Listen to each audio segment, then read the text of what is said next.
আল্লাহর হাবিব বললেন, মুস্তাদরাকে হাকিমের হাদিস, সিনতান লা তুরাদ্দান, দুই দোয়া আল্লাহ কখনো ফিরিয়ে দেন না। নিশ্চয়ই বাইরে থেকে এসেছে। সায়েন্স বর্তমান সময়ে এটাই বলছে, চিল্লায় কোন সুবহানাল্লাহ। সায়েন্স বলছে লোহার একটা মলিকিউল তৈরি করতে যে টেম্পারেচার বা তাপ লাগে, এটা পৃথিবী তো দূরের কথা, সূর্যের ভেতরেও নাই।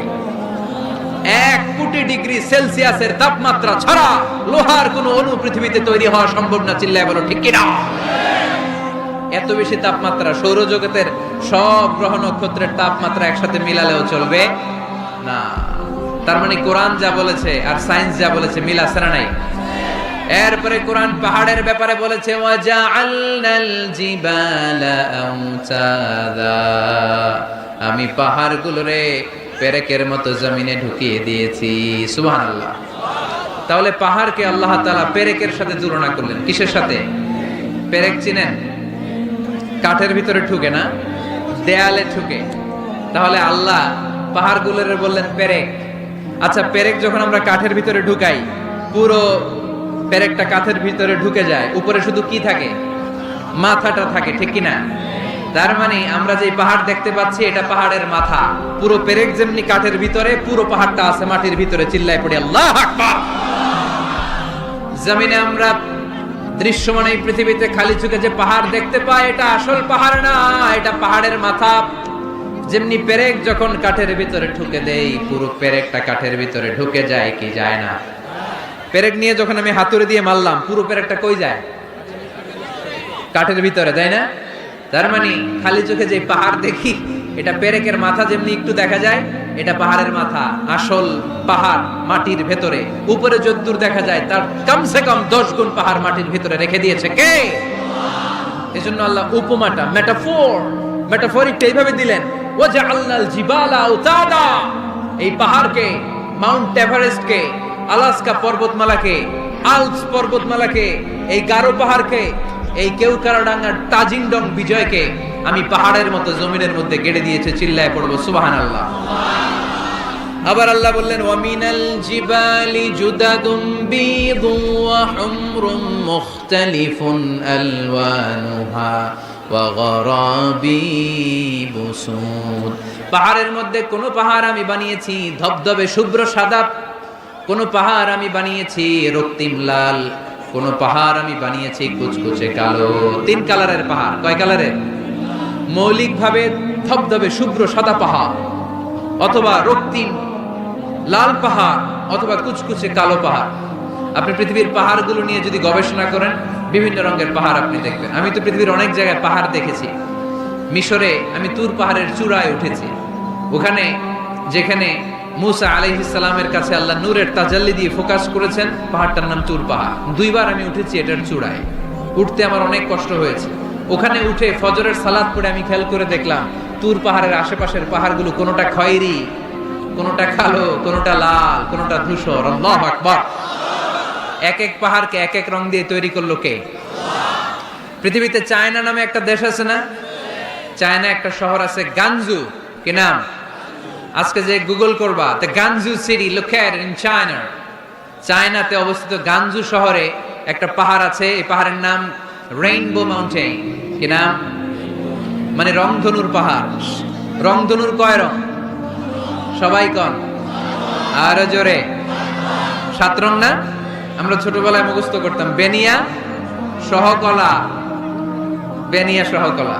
এই 7 রঙের পাহাড় ওখানে দেখা যায়। এক জায়গায় 7 রঙের পাহাড়। সুবহানাল্লাহ কইতে পারলেন না? মজা করে বানালো কে? সুনানে তিরমিজি আর মুস্তাদরাকে হাকিম, মুসনাদে আহমদ ইবনে হাম্বলের হাদিস। আল্লাহ যখন পৃথিবী বানালেন, এই পৃথিবীটা ঘোরার পাশাপাশি কাঁপাকাঁপি শুরু করে দিল। এই পৃথিবীর কাঁপাকাঁপি বন্ধ করার জন্য রব্বুল আলামিন পৃথিবীর মধ্যে পাহাড় গেড়ে দিলে। 7টা tectonic plate, 7 tectonic plates creates the mountain range on earth. 7টা টেকটনিক প্লেট আল্লাহ দিলেন। পৃথিবী সৃষ্টি করার পরে পৃথিবী কাঁপে। আল্লাহ পাথর দিয়ে পেরেক মারলেন, পৃথিবী আর কাঁপে না। সুবহানাল্লাহ করো। ফেরেশতারা দেখে তো অবাক। ফেরেশতারা বলে, আল্লাহ পাহাড়ের এত শক্তি, পাহাড় গেড়ে দিলেন পৃথিবীতে, আর পৃথিবী কাঁপে না। হাল মিন খালকিকা আশাদ্দু মিনাল জিবাল, আল্লাহ আপনার সৃষ্টির মধ্যে পাহাড়ের চেয়ে শক্তিশালী কি কিছু আছে? আল্লাহ বললেন, না, আছে। আল হাদিদ, লোহা।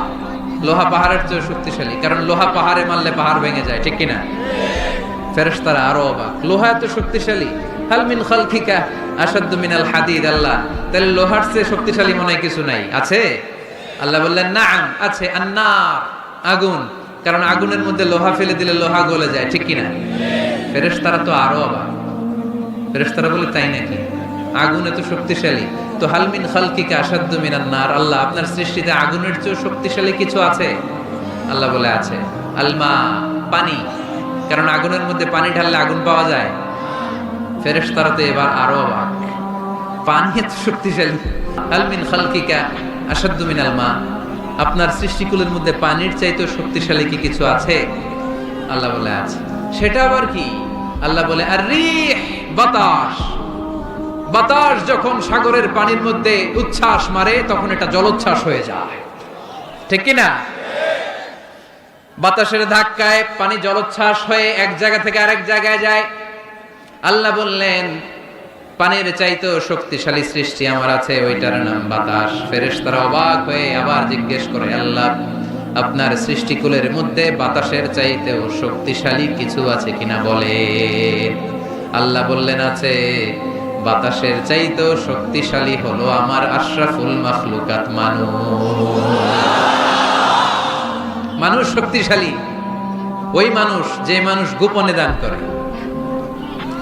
গোপনে আল্লাকা সিররুন ইনদাল্লাহ বাইনাকা আনতা ওয়া বাইনাল্লাহ, আল্লাকা সাদাকাতুন তাখফা লা ইয়ালামুহা ইল্লাল্লাহ, আল্লাকা সিররুন ইনদাল্লাহ বাইনাকা আনতা ওয়া বাইনাল্লাহ, আল্লাকা সাদাকাতুন তাখফা লা ইয়ালামুহা ইল্লাল্লাহ। পড়তে হবে আল্লাহু আকবার। গোপন দান যিনি করে তিনি সবচাইতে শক্তিশালী, ঠিক কিনা? নাকি অমুক ভাই বিশিষ্ট সমাজ সেবক 2 লক্ষ টাকা, বলেন মারহাবা, এইভাবে দান করবেন? মারহাবা করলেও আসি, না কইলেও আসি, ঠিক কিনা? মারহাবা যদি বলে দেন, সমস্যা নেই। মারহাবা না বললেও দিবেন। তাহলে খুশি কে? বেশি খুশি হয় যখন লুকায় লুকায় দেয়, নাম না জানায় দেন। ওই দান আল্লাহ এমন ভাবে কবুল করে, ওই দানের কারণে 7 শ্রেণীর ব্যক্তিকে আল্লাহ আরশের নিচে ছায়া দিবে, যেদিন কোনো ছায়া পাওয়া যাবে না, ওই দিন ওই ব্যক্তিকে আল্লাহ টেনে আরশের ছায়ার নিচে বসিয়ে দিবে। তাহলে কোরআন পাহাড়ের কথা যা বলেছে, বিজ্ঞানে ওই কথা আছে না নাই? এরপর কোরআন বলেছে আলাম তারা আন্নাল্লাহা ইউসজি সাহাবান সুম্মা ইউআল্লিফু বাইনাহু সুম্মা ইয়াজআলুহু রুকামান ফাতারাল ওয়াদকা ইয়াখরুজু মিন খিলালিহি। আল্লাহ সাগরের পানিগুলোরে তারায় মেঘ বানায়, আকাশে নেয়, বৃষ্টি নাজিল করে। এটাকে বলে, সায়েন্স এটার নাম দিয়েছে ওয়াটার সাইকেল বা হাইড্রোলজিক্যাল সাইকেল। এটাই আল্লাহ কোরআনে এইভাবে বলেছে, আলাম তারা আন্নাল্লাহা ইউসজি সাহাবা, তোমরা কি দেখো না সূর্যের তাপে বাষ্প হয়ে, গ্যাস হয়ে পানিগুলো উপরে ওঠে। যারা বিমান দিয়ে ফ্লাই করেন তারা বিমানের জানলার পাশে সিট পেলে দেখেন নাই কিভাবে মেঘমালাগুলো বিমানের সাথে খেলা করে? এগুলো তৈরি করছে কে? তার মানে কোরআন যা বলল বিজ্ঞান তাই বলে। সানশাইন, সূর্যের প্রখর তাপে পানিগুলো বাষ্প হয়ে উপরে যায়, ঘনীভূত হয়, কন্ডেনসেশন, কন্ডেন্সড হয়, ঘনীভূত হয়, মেঘমালা হয়। ওই মেঘ থেকে ঝিরি ঝিরি ঝিরি ঝিরি বৃষ্টি নাজিল করে কে? আমাদের ফসল খেতে গরু যদি খাইতে আসে আমরা তারাই না? আল্লাহ কয়, তুই তোর ফসল ক্ষেত বাঁচানোর জন্য গরু তারাস, আমি তো আকাশে মেঘ তারাই। তোর এখান থেকে যে ফসল আসে, এখানে ফসল উৎপাদনের জন্য পরিশ্রম তুই একা করস নাই, আমারও পরিশ্রম আছে। আর বিজ্ঞান যা বলেছে মিল আছে না নাই? আকাশে মেঘমালা দেখলে বিষ্ণু ইসা ইসলাম ভয় পেয়ে যেতেন, দোয়া পড়তেন, আল্লাহুম্মা সাইয়্যিবান নাফিআ, আল্লাহ উপকারী বৃষ্টি দেন। বৃষ্টি দেখলে, মেঘ দেখলে আল্লাহ রাসূল পেরেশান, একবার ঘরের ভিতরে আরেকবার বাইরে, একবার ভিতরে আরেকবার বাইরে। আম্মা জান বলতেন, ইয়া রাসূলুল্লাহ, আকাশে মেঘ দেখলে আপনি পেরেশান হন কেন? আল্লাহ রাসূল কেঁদে কেঁদে বলতেন, আয়েশা, আমি জানি না এই বৃষ্টি আর তুফান থেকে মদিনায় সজীব শ্যামল ঘাস লতা পাতা জন্মাবে, নাকি এর মধ্যে থেকে বজ্রপাত এসে আমাদের পাপের কারণে আল্লাহ মদিনাটারে জ্বালিয়ে দিবে, আমি জানি না। আমরাও যে আকাশে মেঘমালা দেখি, আমরা কি জানি এটা কি রহমতের মেঘ না আযাবের মেঘ? জানি আমরা। তারপরও বৃষ্টি আসলে আমাদের গান আছে না নাই? বৃষ্টি আসলে দেখবেন গান লাগায় দেয়, বৃষ্টি পরে টাপুর টুপুর, ওই কয় পায়ে দিয়ে শোনানো সব মুখস্থ, এগুলো করা যাবে না। বৃষ্টি দেখলে দোয়া পড়তে হবে, আল্লাহুম্মা সাইয়িবান নাফিআ, আল্লাহুম্মা আসকিনা গাইসান মুগীসান মারিআন মারিআন নাফিআন গায়রা দার আজিলান গায়রা আজিল। আল্লাহ, এই মেঘমালা থেকে এমন বৃষ্টি দাও যে বৃষ্টি আমাদের জন্য কল্যাণকর, যে বৃষ্টিতে ঘাস লতা পাতা জন্মায়, যে বৃষ্টিতে আমাদের গবাদি পশুর জন্য রিজিক থাকে।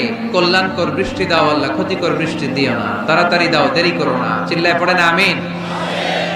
আল্লাহর হাবিব বললেন, মুস্তাদরাকে হাকিমের হাদিস, চিন্তা লা তুরাদ্দা, দুই দোয়া আল্লাহ কখনো ফিরিয়ে দেন না। কয় দোয়া?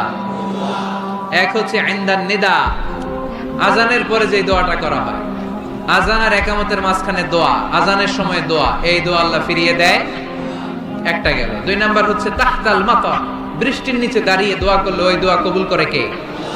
আর আমরা বৃষ্টির নিচে দাঁড়িয়ে আঁকা বাঁকা মেঠো পথে কোন রূপসী হেঁটে যায়, আছে না নাই?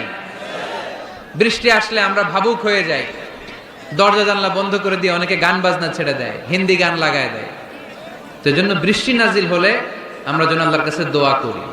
বৃষ্টির সময় দোয়া করলে ওই দোয়াটা কবুল করে কে? রবের পথ।